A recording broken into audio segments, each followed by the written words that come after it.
Bab 15. Beberapa minggu setelah kembali bekerja, kehidupan di kantor mulai terasa normal lagi. Devi sudah kembali sibuk dengan pekerjaannya. Tumpukan laporan, rapat, dan email kembali memenuhi hari-harinya. Namun kali ini suasananya berbeda. Rekan kerja yang dulu sempat menjauhinya sekarang justru sering meminta bantuannya. Devi, kamu bisa cek laporan ini sebentar.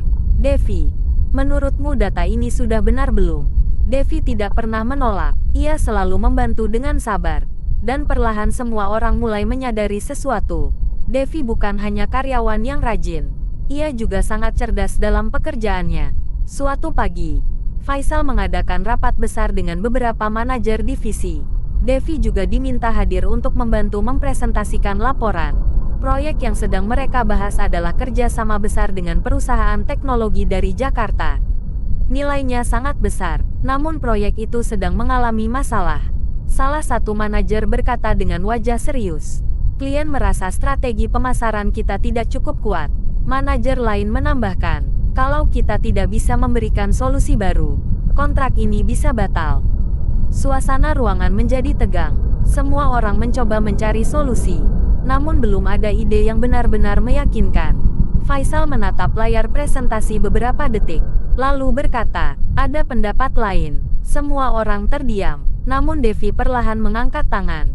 "Pak, saya ingin mencoba menyampaikan sesuatu." Semua orang langsung menoleh kepadanya. Faisal mengangguk. "Silakan." Devi berdiri di depan layar presentasi. Ia terlihat sedikit gugup, namun ketika mulai menjelaskan, suaranya menjadi lebih yakin. Masalah utama proyek ini bukan pada produk. Ia menunjuk beberapa grafik di layar. Masalahnya ada di cara kita memperkenalkan produk itu kepada pasar. Beberapa orang mulai memperhatikan lebih serius. Devi melanjutkan, target pasar klien ini sebenarnya anak muda usia 20-30 tahun. Ia mengganti slide presentasi, tapi strategi pemasaran kita masih menggunakan pendekatan konvensional. Beberapa manajer mulai saling menatap. Devi melanjutkan dengan tenang, kalau kita menggunakan strategi digital yang lebih interaktif, kemungkinan besar respon pasar akan jauh lebih besar. Ia kemudian menjelaskan beberapa ide kampanye digital yang cukup kreatif. Suasana ruangan berubah. Orang-orang mulai mencatat. Beberapa manajer bahkan terlihat terkejut. Setelah Devi selesai berbicara, ruangan menjadi sunyi beberapa detik. Lalu salah satu manajer berkata, "Itu ide yang sangat bagus." Manajer lain mengangguk. "Saya setuju." Faisal tidak langsung berbicara. Ia hanya menatap Devi beberapa detik. Namun dari wajahnya terlihat jelas ia sangat terkesan. Akhirnya ia berkata, "Kita akan menggunakan strategi yang Devi usulkan." Beberapa orang langsung mengangguk. Rapat kemudian berlanjut dengan lebih semangat. Ketika rapat selesai, beberapa manajer menghampiri Devi.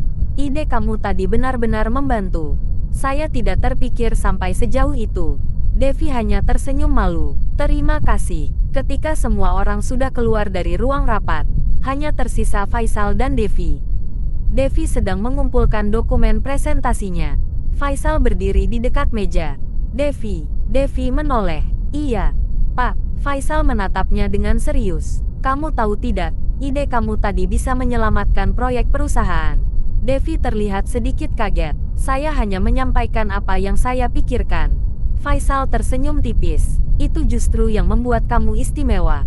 Devi langsung menunduk sedikit. Pujian dari Faisal selalu terasa berbeda.